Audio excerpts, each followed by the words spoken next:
Deputy speaker قومی assembly کی جانب سے اپوزیشن کی تحریک عدم اعتماد مسترد کرنے کے بعد شروع ہونے والا جو سیاسی بحران ہے وہ اس وقت خارجہ امور، داخلی امور اور ہمارا جو عدالتی نظام ہے اس کو بھی اپنی لپیٹ میں لے چکا ہے۔ اس کے نتائج کیا نکلیں گے، اس پر بات کی جائے گی۔ میں ہوں ظہیر الدین بابر۔ اگر آپ نے یہ چینل سبسکرائب نہیں کیا تو آپ یہ چینل سبسکرائب کر سکتے ہیں۔ ناظرین، پاکستان کی جو سیاسی تاریخ ہے وہ بحرانوں سے بھری پڑی ہے۔ ایک کے بعد ایک بحران ہمارے سروں پر منڈلاتا رہا ہے، مگر اس کے جو نتائج ہیں وہ یقیناً مثبت اور منفی مرتب ہوئے ہیں۔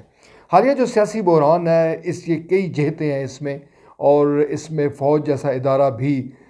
ملوث ہونے کو تیار یوں ہو چکا ہے کہ اپوزیشن کے جو قائد ہیں اور قائد حزب اختلاف ہیں شہباز شریف، انہوں نے دو ٹوک انداز میں D G I S I اور چیف آف آرمی اسٹاف سے مطالبہ کیا ہے کہ وہ اس بات کی وضاحت کریں کہ کیا وہ غدار ہے، اور قومی سلامتی کمیٹی میں جو منٹس ہوئے ہیں کیا انہوں نے اس پر دستخط کیے ہیں۔ وہ منٹس بنیادی طور پر اس کا حوالہ دے رہے ہیں جو وزیر اعظم عمران خان اپنا نیریٹو بیان کر رہے ہیں کہ ان کی حکومت کے خلاف امریکہ نے سازش تیار کی اور اپوزیشن اعلی کار بنے۔ یوں وہ اس ایک تیر میں دو شکار کر رہے ہیں، ایک طرف امریکہ کو ہٹ کیا جا رہا ہے، دوسری طرف جو اپوزیشن رہنما ہیں ان کو غدار کہا جا رہا ہے، ان کی حب الوطنی کو مشکوک قرار دیا جا رہا ہے۔ یقیناً یہ صورتحال کسی بھی سیاستدان کے لیے اور اس سیاستدان کے لیے جو کسی بھی وقت وزیر اعظم کا امیدوار ہو خوفناک ہے اور تشویشناک ہے۔ دوسری طرف جو روس ہے اس نے بھی اپنی پوزیشن واضح کی ہے اور کہا ہے کہ عمران خان کو، یعنی وزیر اعظم عمران خان کو دورہ روس کرنے کی سزا دی گئی ہے۔ وہ لنک کر رہا ہے رشیا اس تمام صورتحال کو جو اس کا اپنا نیریٹو ہے اس سے، اور اس بات کی توثیق کر رہا ہے کہ عمران خان صاحب جو کچھ کہہ رہے ہیں وہ یقیناً درست ہے۔ امریکہ نے بھی اپنی پوزیشن واضح کی ہے۔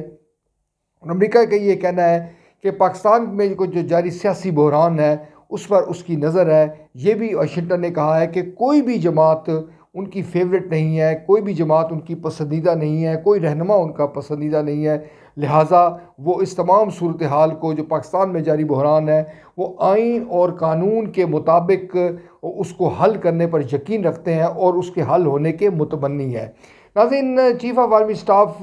کا جب نام لیا جا رہا ہے تو یہ افسوسناک بات ہے، مگر D G I S P R نے دو ٹوک انداز میں وہ پہلے ہی وضاحت کر چکے ہیں کہ قومی اسمبلی میں جو کچھ ہوا، ڈپٹی اسپیکر نے جو کچھ کیا اس کا فوج سے کوئی لینا دینا نہیں ہے اور فوج کی اس میں رضامندی شامل نہیں ہے۔ اب جب قومی سلامتی کمیٹی کی جو منٹس ہیں اس پر تنقید ہو رہی ہے، اس نیریٹو پر بات ہو رہی ہے، تو ایک بار پھر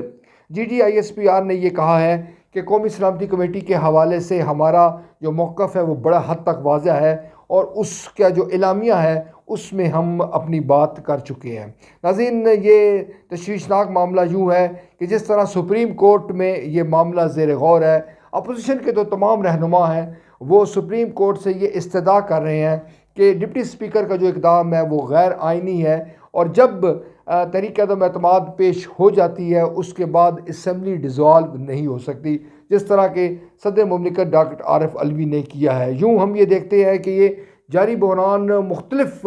حوالوں سے تمام انسٹیٹیوشنز کو اپنی لپیٹ میں لے رہا ہے۔ اس کا فیصلہ جس قدر جلد ہو جائے اس قدر ہی بہتر ہے۔ ہماری جو معاشی صورتحال ہے وہ بھی خراب ہو رہی ہے، اور تازہ ترین جو حالات ہیں وہ یہ ہے کہ روپے کی قدر میں کمی ہو رہی ہے اور ڈالر کی قیمتیں بڑھ رہی ہیں۔ اگر یوں سمجھ لیا جائے کہ یہ معاملہ اپوزیشن کے مطالبات، اپوزیشن کی خواہشات یا جو قانون دان ہیں ان کے حوالوں سے، ان کے تجزیات کی روشنی میں حل نہیں ہوتا، تو آپ یہ سمجھ لیں کہ آنے والے دنوں میں حالات مزید خراب ہو سکتے ہیں، اور ایک بار پھر ہمارے جو قومی ادارے ہیں، ہماری جو ریاست کے ستون ہیں، ان پر جانبداری کا الزام عائد کیا جائے گا۔ ان کو یہ تصور کیا جائے گا کہ وہ جانبدار نہیں رہے، جانبدار ہیں، غیر جانبدار نہیں رہے۔ ناظرین، کسی بھی قوم میں، کسی بھی صورت میں یہ صورتحال تسلی بخش نہیں ہے۔ اس معاملے کو کس طرح سے نمٹا جائے گا، ہر پاکستانی، باشعور پاکستانی کی یہ خواہش ہے کہ یہ آئین اور قانون کے دائرے میں رہ کر اس کا حل نکلے، اور جو بھی اس کا قصوروار ہو اور جو بھی اس میں اگر ملوث پایا جائے تو اس کے خلاف کارروائی ہو، چاہے وہ حکومت کے لوگ ہوں، چاہے وہ اپوزیشن کے لوگ ہوں، مگر آئین اور قانون کی بالادستی کے حوالے سے اس پر کوئی سمجھوتا نہیں ہونا چاہیے۔